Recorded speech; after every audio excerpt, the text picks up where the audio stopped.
Now, the family of 5-year-old Yusuf Nazir are calling for an inquest to answer questions about his death after a new report criticised aspects of his care and concluded his mother's concerns were ignored. Yousef was sent home from Rotherham Hospital on November the 15th, 2022, after being prescribed antibiotics for severe tonsillitis. 8 days later, on the 23rd, he suffered a respiratory failure and died in Sheffield Children's Hospital. His mother, Sonia Ahmed, says she's still haunted by the memory of her son struggling to breathe, and very bravely, Sonia and Yusuf's uncle, Zahir Ahmed, join us now. Even saying that out loud, I'm sure, must be hard to hear, but I don't doubt that it's true, that you're haunted by those moments. Can you talk us through the stages, I guess? You knew he wasn't well and took him to hospital for the first time. Tell us what happened. So Yousef got a temperature on the weekend. I'd taken him to the GP. They gave him oral antibiotics. He couldn't swallow at this point already. So I'd taken him home the same night. He was struggling to breathe, so I'd taken him to Rotherham Hospital, to the A&E, where we were in a waiting room. He was having these choking breathing episodes where he was struggling to breathe. There was no nurses, no medical staff in there. The reception is out of that room. So I'd asked for help. A member of the public saw Yousef struggling to breathe, who ran to get help, and she was refused. The response she got was, if the mother's concerned, she can come to us and bring him to us. So at that point, I'd taken Yousef out of the room while he was struggling to breathe. He was floppy, his eyes had rolled back. He was lethargic, so I'd taken him to the nurse at the reception, and she said, oh, yeah, we think he's just snoring. We've got no doctors, you're just going to have to wait, just to be sent back into the waiting room.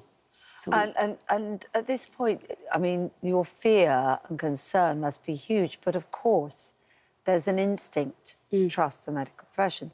Did you try to argue? No, it's clearly not snoring. How did you tackle it? Yeah, I asked several times. I said, I'm not complaining about waiting times. I just want him to be monitored while he's having these breathing episodes. But they weren't. I even felt helpless. I sat in front of the reception desk on a chair there, just with Yousef in my arms. But they were just walking past me like I'm invisible and I'm not there. And then I just went back into the waiting area and carried on waiting until the morning, 6 hours later, when he was seen by a doctor, just for a few minutes, just to be sent back home with more oral antibiotics, which he already had. So what did the doctor say? That they thought everything was OK? Yeah, the doctor, because nobody had seen the breathing episodes in the waiting area, the doctor just looked at his tonsil. He said it's got severe tonsillitis. They're the worst I've seen. He was quite shocked to see them, but he still gave him more oral antibiotics and told us to carry on with that and sent us home. It's just, I mean, to hear you talk about it is just incredible. I know there has been an investigation, of course, since, but initially the report clearly said that there were concerns and that you were ignored repeatedly. How did that make you feel when you realised that actually, yes, it was incompetence, it was mistakes on their part? Yeah, I knew from the beginning that I was ignored. It's not a surprise for me. That's how I felt at the time as well. I felt ignored from the GP all the way up until Sheffield Children's Hospital. I was ignored at every point. My concerns were never listened to. I mean, you hope that in a state this severe, that people would be listened to. We have had changes, haven't we, to the law, Martha's Law, things like that, which means that parents need to be listened to. Can you make sense of how this went so wrong? Because initially the hospital felt that actually they'd done OK. It's taken a lot of fighting for you to get this far, hasn't it? Yeah, we find there's been a lot of things that have been tried to get covered up. The first initial investigation, we got nowhere with it. We had to demand a second investigation because we knew that there was failings. We knew, being side of Yousef all the way through, that there was serious failings, and this is what's caused Yousef's death. And then the second investigation that's been just released recently is showing a major failings and multiple failings. and 16 recommendations that have been made to the hospital. So from a report showing no failings or very small failings to a report that's showing major and serious failings, you see whether, you know, we can't trust where the balance is for these investigations. I mean, even this investigation that we've had now has been watered down.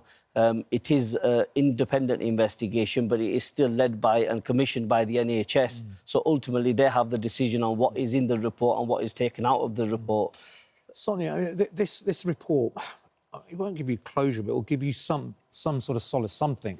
But are you confident that it's going to see a change? Do you think now that nobody will go through your situation again, or is it likely this could happen again to other families? Could be. Well, we're hoping we see change. And we want to follow it up. We want to be involved in the change.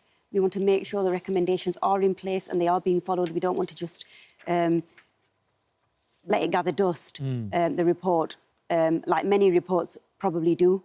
Yeah, we want to chase it up. We want to follow it. I have some rights to play here before we talk a bit more. Sheffield Children's NHS Foundation Trust that you both mentioned here as well. So they recognise the profound loss felt by Yousef's family. The report identifies important areas for learning and improvement, not only for us at Sheffield Children's, but also across the wider healthcare system. And they're dedicated to delivering the improvements outlined in the report's recommendations. And the Rotherham NHS Foundation Trust said, our deepest sympathies remain with the family. We fully cooperate with this investigation into Yousef's care and have taken steps to address the recommendation and also the concerns raised by Yousef's family. Have you heard this before, and what are your thoughts about it? I mean, we hope that the recommendations are going to be followed. At the moment, there's no change in Rotherham Hospital from when Yousef passed away. We've been to the hospital after that. We've heard from other families. There's still only one doctor in the A&E who's between the adults and between the children. There's no paediatric doctor in the A&E. You know, we want to see the changes. We're not going to believe that there's change. Are you... Sorry, No, are you clear? Because I just wonder if people listening, you know, their children may well have sore throats and tonsillitis. Are you even clear what led to his death? Because it is very unusual to die just from tonsillitis, isn't Yousef's it? tonsillitis was untreated. Because Yousef's tonsillitis started, he got poorly on the 12th. He couldn't swallow. He was on oral antibiotics. He needed IV. So his tonsillitis was left untreated. On the 15th, the doctor said he's got severe tonsillitis. So it only got worse. Do you wonder if it had developed into something like sepsis? And do you know, because I understand your lawyers want to try and investigate more so that there's a greater understanding there for you all. Yeah, but the understanding that we had of Yousef was he had tonsillitis. It spread through blood into his chest, causing pneumonia and then organ failure and then cardiac arrest. That's the understanding that we've had, that how Yousef died.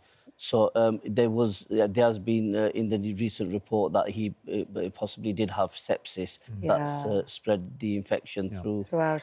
So we know your lawyers, and quite rightly, I think a lot of people hearing your story will be hoping you do get this inquest, because you know at least what happened and the cause of death.